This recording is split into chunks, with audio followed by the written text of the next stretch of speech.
Welcome to our channel. Today we how to restore SSO access in Okta and Google Workspace integration, full guide step by step clearly. To restore SSO access in Okta and Google Workspace integration, first, log in to your Okta admin dashboard. Navigate to the Applications section from the main menu.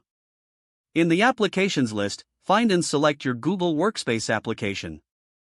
On the Application Details page, click on the Sign On tab. Locate the Settings section and ensure your SSO URL is correctly configured.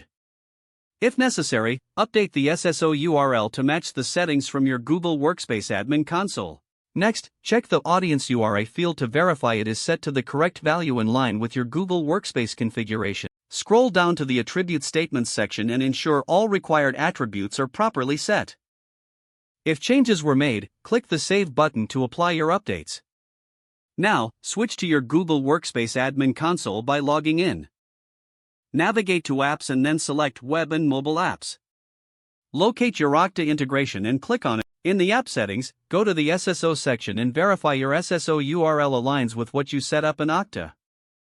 Check the Entity ID and ensure it matches the Audience URI from Okta.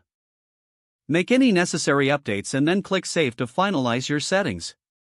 To confirm SSO is working, open an incognito or private browsing window.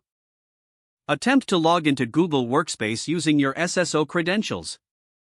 If the login is successful, your SSO access is restored.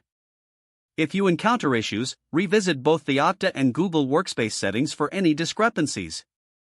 Repeat the check process for any attribute mappings that may not be correctly defined. Upon resolving any discrepancies, try logging in again. You have now completed the process to restore SSO access in Okta and Google Workspace integration. If the page does not load, refresh the browser or try again in a private or incognito window. Make sure you are using the correct email address, then retype it carefully to avoid small typos. If your password is not accepted, use the reset option and create a new strong password you can remember.